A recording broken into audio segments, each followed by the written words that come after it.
Hello बच्चों, जय Hind.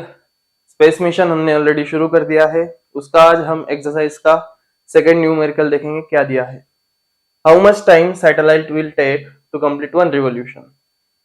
Satellite है, अर्थ के अराउंड उसकी ऑर्बिट है, तो पूरा एक रिवॉल्यूशन करने के लिए कितना टाइम सैटेलाइट लेगा वो अपने को कैलकुलेट करना है। चलो डायग्रामेटिकली देख लेते हैं। ये अर्थ है, गोल, बराबर, और ये आ गया उसका सैटेलाइट का ऑर्बिट। अब सपोज सैटेलाइट कहीं यहाँ पे है, सैटेलाइट यहाँ पे, तो एक कंप्लीट रिवॉल्यूशन करने के लिए उसको कितना टाइम लगेगा ये अपने को कैलकुलेट करना है। अब सेंटर से लेके अर्थ सरफेस तक के डिस्टेंस को हम आर बोलते हैं, that is radius of earth. Earth surface से लेके ऑर्बिट तक के डिस्टेंस को हम बोलेंगे H, that is height. And small R जो है तुम्हारा, capital R plus H, that is radius of earth plus height, इसको हम बोलेंगे स्मॉल आर। अब ये जो सैटेलाइट है इसके पास कुछ टेंजेंशियल वेलोसिटी रहेगी, दैट इज वीसी। और लास्ट टॉपिक में हमने देखा था वीसी कितनी है हमारी, 3.08 किलोमीटर पर second. Critical velocity of that satellite is 3.08 kilometre पर सेकेंड है। तो चलिए गिवन डेटा देख लेते हैं एंड देन विल कैलकुलेट क्या आता है। गिवन में देखो रेडियस ऑफ अर्थ दिया है, दैट इज 6400 किलोमीटर। उसके बाद हाइट की बात करेंगे, दैट इज 35780 किलोमीटर्स। अब उसके बाद दिया क्या है, क्रिटिकल वेलोसिटी दी है, दैट इज 3.08 किलोमीटर पर सेकेंड। टू फाइंड में हमको क्या करना है, टाइम फाइंड करना है, दैट इज कैपिटल टी।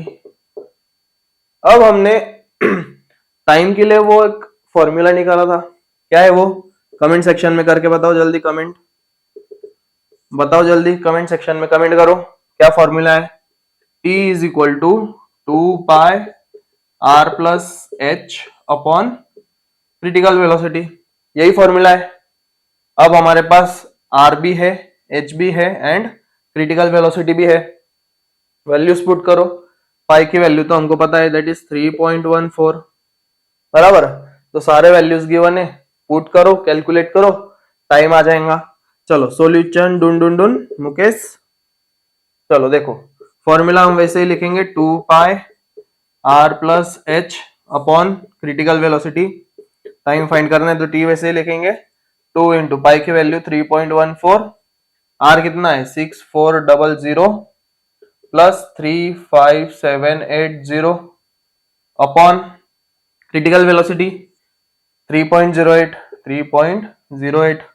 अब देखो यहाँ पे 2 को हम साइड लाइन कर लेंगे, थोड़ा सा इजी करेंगे। और अब 3.14 अपॉन 3.08 ऐसा करेंगे, मल्टीप्लाइड बाय, अब ये ब्रैकेट सॉल्व कर लो, इनका एडिशन करो।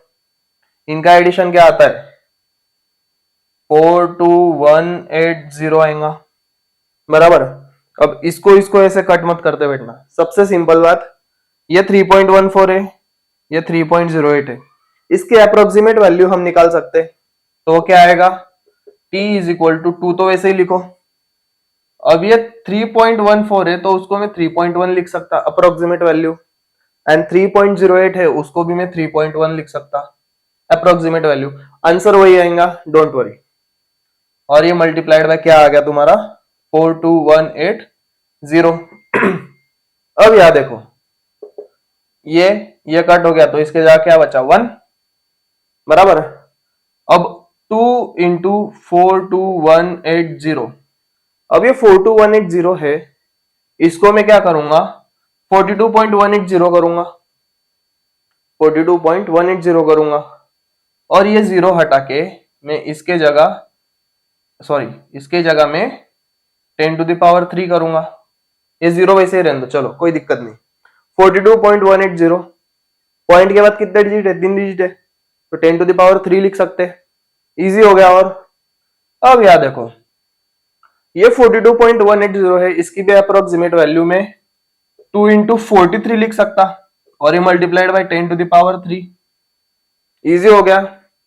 2 into 43 is 86 एंड 10⁻³ मतलब क्या 1000। तो 86 को अगर मैं 1000 से मल्टीप्लाई करूं तो वो क्या आएगा 86,000 आएगा, और ये जो टाइम आएगा ये सेकेंड्स में आएगा, ये आएगा सेकेंड्स में। बट हमको चाहिए टाइम पीरियड वो भी आर में, तो हम क्या करेंगे ये 86,000 को 3600 से डिवाइड कर देंगे। किससे 3600 से डिवाइड करेंगे। अब ये जीरो कट, ये जीरो कट। अब 860 को 36 से डिवाइड करो, क्या आएगा तुम्हारा अप्रोक्सीमेट वैल्यू जो आएगा 23.89। 23.89 ये तुम्हारी वैल्यू आ गई। इसको मैं अप्रोक्सीमेट करके 24 आवर्स कर सकता, तो टाइम पीरियड टी आ गया, दैट इज 24 आवर्स। तो 24 आवर्स लगेंगे वो सैटेलाइट को ऑर्बिट करने को, अर्थ के अराउंड एक रिवॉल्यूशन कंप्लीट करने को 24 आवर्स लगेंगे। बहुत ही इजी एग्जांपल है। अगर कोई डाउट है तो कमेंट सेक्शन में कमेंट कर देना या फिर इंस्टाग्राम पे मुझे डीएम कर देना। चलो जल्दी से स्क्रीनशॉट ले लो।